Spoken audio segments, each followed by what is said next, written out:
just strain the wattle seeds off into the strainer, and I'm going to add them to the flour after I have sifted it. So in the bowl here, I'm putting 2 cups of plain flour, a pinch of salt, and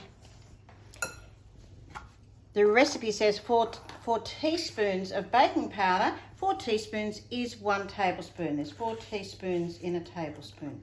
So 1 tablespoon of baking powder.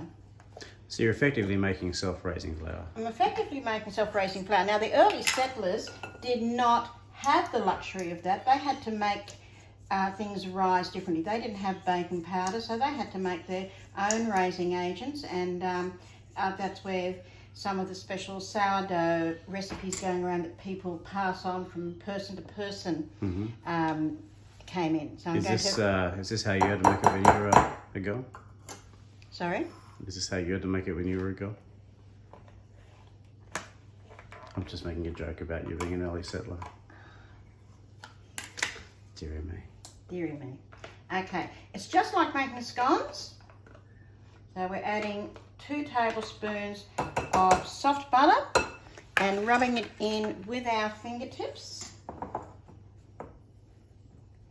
so it forms breadcrumbs. So what I'm doing is I'm rubbing my thumb over my fingers like that, and I've been doing it for so many years now. It's just second nature to do as I'm doing it, and lift it up to keep the air in there, and it should resemble breadcrumbs.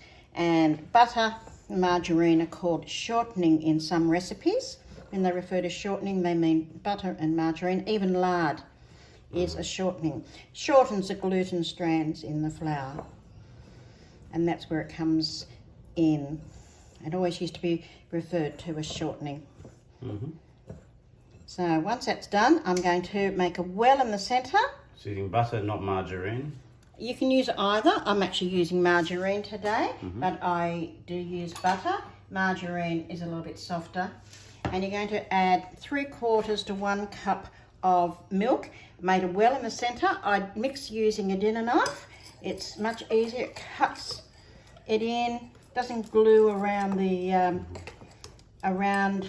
like it does with a spoon. What could our vegan friends use, or vegetarian friends? Just any sort of Nutella. There's not Nutella. There's a Nuttalex. Nuttalex. Okay. Nuttalex is one so product almond that milk, vegans. soy milks, things like that are okay? Yes, yes. In fact, the original recipe for damper was just using water. You know, the early settlers didn't have a lot of milk around. They might have had 1 or 2 cows. If they did use milk, because they didn't have refrigeration, they probably used the equivalent of buttermilk. Yeah, maybe. Or if you were, say, a stockman out on the open road and you were, excuse the plane flying by, then the stockman would have used whatever they had at hand, right? Oh, that's right. And it was one of those things that was used, that whatever they could use. Cockies, right? Yes, and we're going to actually serve our damper with Cocky's Joy. Now, what is Cocky's Joy? You will find out when we serve up our damper. So that was just enough. It was just enough mixture. We put that out on a floured board.